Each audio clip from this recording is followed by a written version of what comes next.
ব্যতিক্রমী পরিবেশ দিবস পালিত হলো ফুলিয়ায়।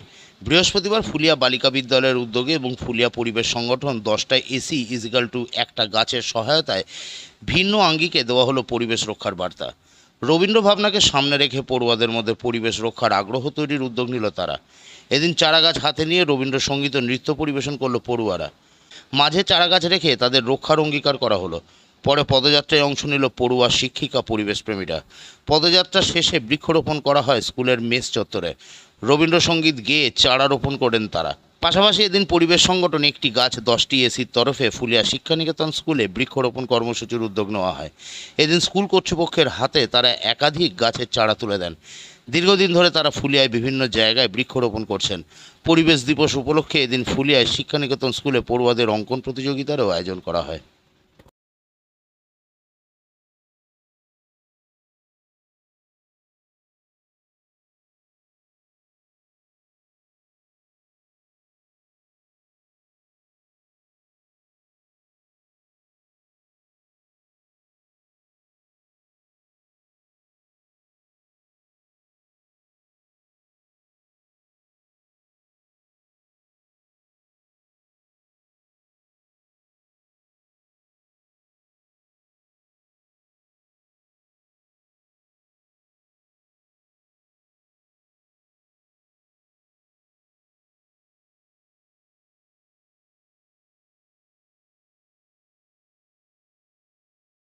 আজ 5ই জুন বিশ্ব পরিবেশ দিবস। বিদ্যালয়ের কয়েকজন শিক্ষক একটা প্রস্তাব দেয় যে আমরা বিদ্যালয়ে কিছু গাছ লাগাবো এবং কিছু নতুন টব দিয়ে শুরু করব। তো পাশাপাশি ফুলিয়ার একটি স্বেচ্ছাসেবী সংগঠন একটা গাছ 10টা এসি, তাদের তরফ থেকেও একটা প্রস্তাব আসে যে আমরা যৌথভাবে যদি বিদ্যালয়ে কিছু গাছ লাগাতে পারি। তো প্রস্তাবটা আমার খুব ভালো লাগে। আমি বিদ্যালয়ের ফান্ড থেকে কিছু টাকা দিয়ে ওদের সঙ্গে সহযোগিতা করি এবং ওরা সঙ্গে সঙ্গে এই আয়োজনটা করেছে, যেটা আমাদের যদিও নদিয়া জেলায় শুধু নয়, পশ্চিমবঙ্গের বুকে একটা বিদ্যালয়ের প্রাঙ্গণে এত ভালো ভালো গাছ হয়তো অন্য কোনো স্কুলে নেই। তারপরেও আরও যাতে সবুজায়নে আমরা ঘিরে ফেলতে পারি পুরো ফুলিয়াকে, সেই সচেতনতার জন্যই আজকে এই সিদ্ধান্ত। প্রাক্তন ছাত্র, বর্তমান ছাত্র এবং বিদ্যালয়ের সমস্ত শিক্ষক, শিক্ষিকা ও শিক্ষাকর্মীদের পাশাপাশি ফুলিয়াবাসীর অনেকেই আছেন, সাপোর্ট করছেন। এটা আমাদের জন্য, ফুলিয়াবাসীর জন্য খুবই গর্বের। কি হচ্ছে আজকে? নমস্কার, আমি অরিজিৎ দেবনাথ, 10টা এসি সমান একটা গাছ গ্রুপের প্রতিষ্ঠাতা ও সাধারণ সম্পাদক। আজ আমারই প্রাক্তন স্কুল ফুলিয়া শিক্ষানিকেতনে আমরা এসি সহযোগিতা করতে 5ই জুন বিশ্ব পরিবেশ দিবস উপলক্ষে কিছু গাছ দিয়ে সৌন্দর্য আয়নের জন্য স্কুলে আমরা 30টা গাছ লাগাচ্ছি সৌন্দর্য আয়নের জন্য, ও একটি বৃক্ষ জাম গাছ রোপণ করছি, যেটা পরবর্তীকালে অক্সিজেন প্রদান করবে, বিভিন্ন পশু পাখির খাবার হবে এবং এই গাছগুলো স্কুলের সরস্বতী পুজো, তারপর কোর্স, অ্যানুয়াল কোর্সে সাজানোর কাজে লাগে। আর কোনো পরিকল্পনা আছে আজকে? হ্যাঁ, আজকে দ্বিতীয় পরিকল্পনা আছে। পার্শ্ববর্তী ফুলিয়া বালিকা বিদ্যালয়, এখানে তাদের প্রাক্তন ছাত্রীরা আছে। আমরা ফুলিয়া বালিকা বিদ্যালয়ে যাব, ওখানে বেশ কিছু গাছ রোপণ আছে। ওদের যে মেস বাড়ি আছে সেই মেস বাড়ির বাইরের যে গ্রাউন্ড আছে সেই গ্রাউন্ডে এবং ভিতরের যে গ্রাউন্ড আছে সেই গ্রাউন্ডে বেশ কিছু গাছ রোপণ আছে। ওটা 12:30 থেকে সময় আছে আমাদের। হ্যাঁ, আজকে তো বিশ্ব পরিবেশ দিবস, আমরা সবাই জানি। আমাদের এর আগেও স্কুলে খুব সুন্দর করে ওই নাচ গানের মাধ্যমে মেয়েরা খুব সুন্দর পদ্ধতিতে আর কি নাচ গানের মাধ্যমে আমাদের এই বৃক্ষরোপণ অনুষ্ঠানটা আগেও হয়েছে। মাঝখানে কিছু বছর হয়তো লকডাউন ছিল, করতে পারিনি বড় করে, কিন্তু ছোট করে হয়েছে। এবার আবার আমরা সেই আগের মতো বেশ মানে বড় করে বলতে মেয়েরা নাচ করবে, গান করবে, দিদিমণিরা গান করবে।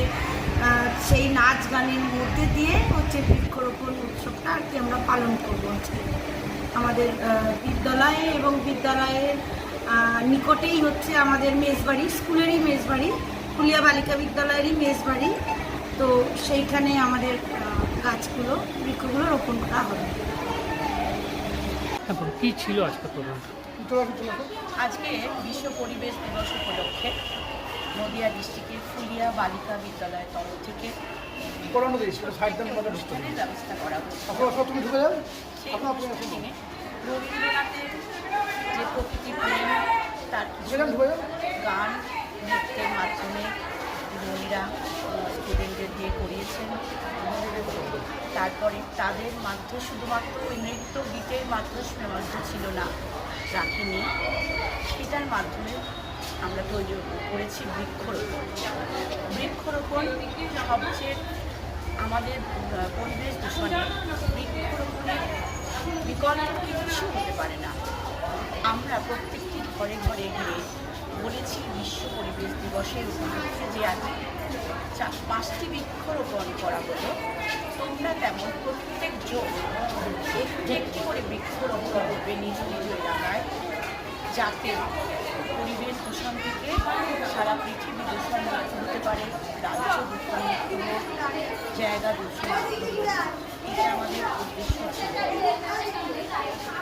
এর পরবর্তীতে আমি বলি, আমাদের ফুলিয়া বালিকা বিদ্যালয়ের ভিতরেও প্রচুর বৃক্ষ জাতীয় গাছ, যেমন বকুল, তারপরে পলাশ, তারপর কামরাঙা, আম, এমন বৃক্ষ সব ছাত্রীদের মধ্যে তাদের দিয়েই লাগানো হয়েছে এবং তারা খুব উৎসাহ করে শিখিয়েওছে বৃক্ষরোপণটা কীভাবে করতে হয়। প্রথমে খুঁড়তে হয়, তারপর জল দিতে হয়, এগুলো হাতে ধরে আমরা সকলে শিখিয়েছি।